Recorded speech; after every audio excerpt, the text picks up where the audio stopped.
বিসমিল্লাহির রহমানির রহিম। আসসালামু আলাইকুম। আমি পেঁপের জর্দা করব, পেঁপের জর্দা বানাবো। এই যে আমি পেঁপে কেটে কুচিয়ে রেখেছি। এখন পানি গরম দিলাম,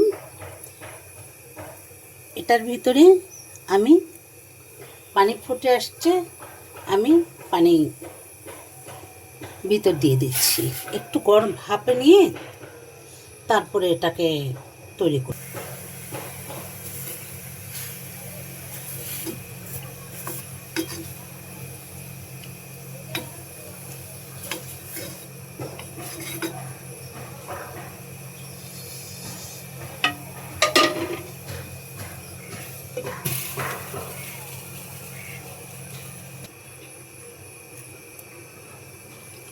ভাপানো হয়ে গেছে, এখন আমি ছেঁকে ফেলবো।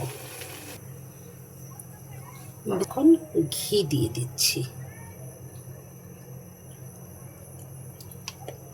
এলাচি দারুচিনি দিচ্ছি।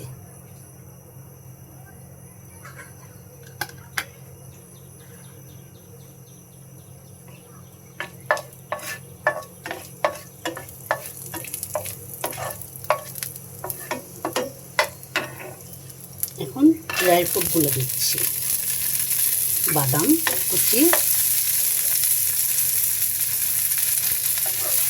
ভেজে নিচ্ছি।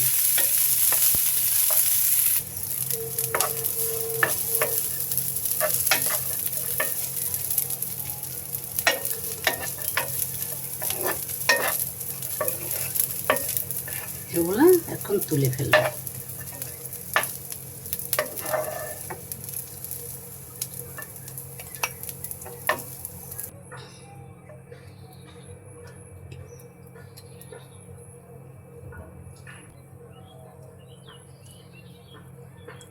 আবারও ঘি দিয়ে দিচ্ছি।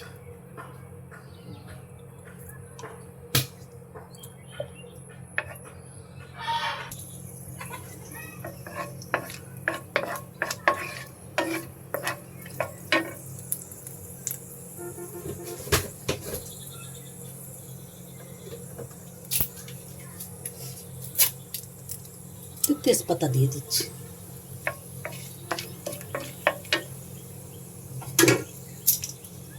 এখন আমি পেঁপেটা দিয়ে দিচ্ছি।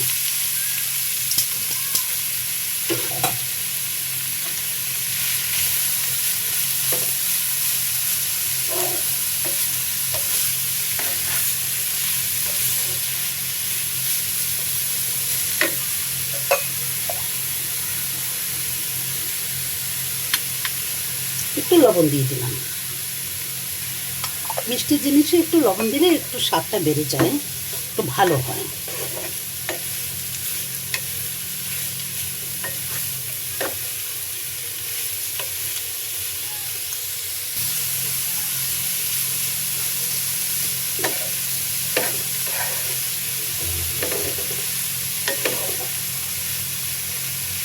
এটাকে আমরা বলি, কে কি বলে জানি না, আমরা বলি পেঁপের জর্দা হালুয়া।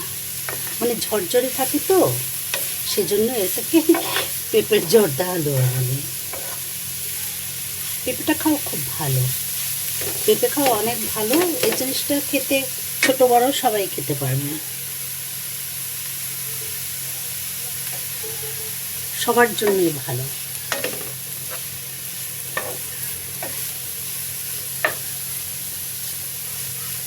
তো আস্তে আস্তে করতে হবে, নাড়তে হবে, অনেকক্ষণ বসে দাগ লাগানো যাবে না। কালারটা একটু সাদাই থাকবে।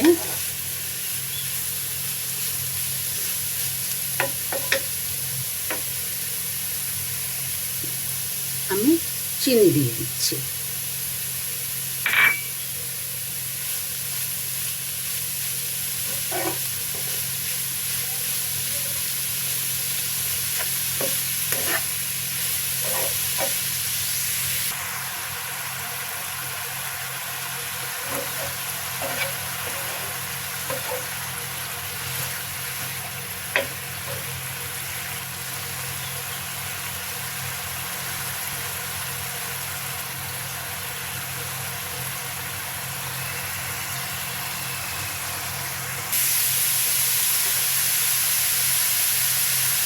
ততক্ষণ আমি ভেজে রাখা বাদাম কুচিগুলো দিয়ে দিচ্ছি।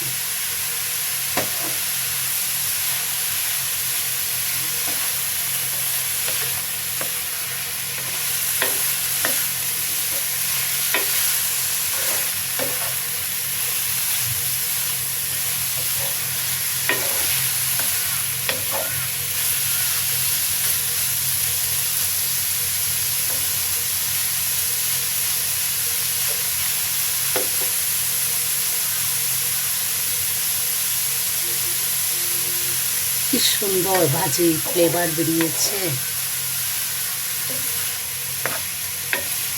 এটা আমার নাতির, খুব বড় নাতির খুব পছন্দ। ওকে অনেক মিস করছি, ও আমার কাছে এখন নেই। আশা করি আমার যে সোনামণিরা আছে, আমার যে আপনারা আছেন, আপনার ছেলেমেয়েরা, আমাদের সোনামণি লক্ষ্মী দাদুরা, আমার ভাইয়ারা, আপুরা, অলক্ষ্মী সোনামণিরা, তাদের বানিয়ে খাওয়াবেন মা। হয়ে গেছে আমার পেঁপের জর্দা। জর্দা হালুয়া বলে কেউ, জর্দা বলে কেউ। জর্দাটা আমি বলেছি যে এটা ঝরঝরা সুন্দর, হালুয়াটা হচ্ছে একদম মিহি হবে, যে যেটা বলে। হয়ে গেছে মামনিরা, আপনারা বানিয়ে খাবেন আর আমার লক্ষ্মী দাদুমণিদেরও খাওয়াবেন। ভালো থাকবেন, দোয়া করবেন। ভালো লাগলে সাবস্ক্রাইব করবেন, কমেন্ট করবেন, শেয়ার করবেন, লাইক দিবেন। ঠিক আছে? আল্লাহ হাফেজ, আসসালামু